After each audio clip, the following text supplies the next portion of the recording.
Start చేయాలి. అందరికీ నమస్కారం.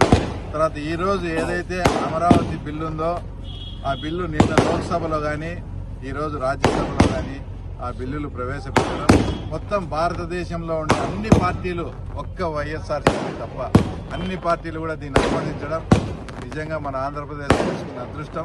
ఎందుకంటే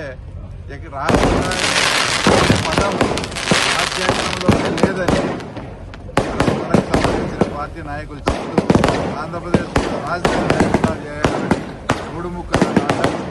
ఇంకోటి, ఈ రాజధాని కడితే చంద్రబాబు నాయుడు గారు సైబరాబాద్ కట్టి హైదరాబాద్ని ఎంత డెవలప్ చేశారో అదే రకమైన డెవలప్మెంట్ ఇక్కడ కూడా జరుగుతుంది.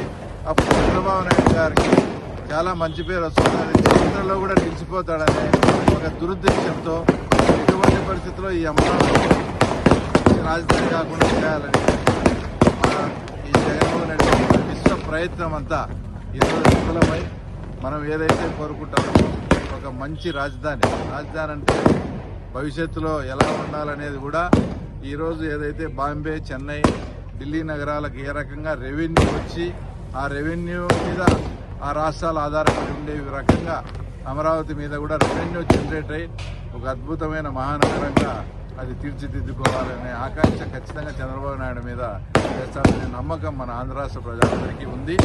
అలాగే ఒక రాయలసీమ వాసిగా కూడా ఇది అమరావతి అనేది మధ్య ప్రాంతంలో ఉంది కాబట్టి అన్ని ప్రాంతాల వాళ్ళకి దగ్గర, ఎస్పెషల్లీ మాకు ఇప్పుడు బెంగళూరు నుంచి అమరావతికి నేషనల్ హైవే వేశారు, అది కూడా పులిందల మీద పోతుంది.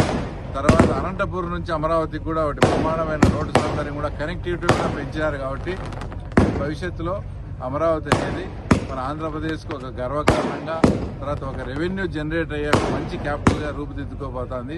దీంట్లో సందేహం లేదు. ఇంత విపత్కర పరిస్థితుల్లో దీన్ని చెడగొట్టాలని ఎంత విశ్వ ప్రయత్నం చేసినా కూడా జగన్మోహన్ రెడ్డి ఆటలు సాగనీయకుండా యావత్ ఆంధ్రప్రదేశ్ ప్రజలు, భారతదేశంలోని అందరు ఎంపీలు దీన్ని సహకరించేందుకు అందరికీ మనస్ఫూర్తిగా ధన్యవాదాలు.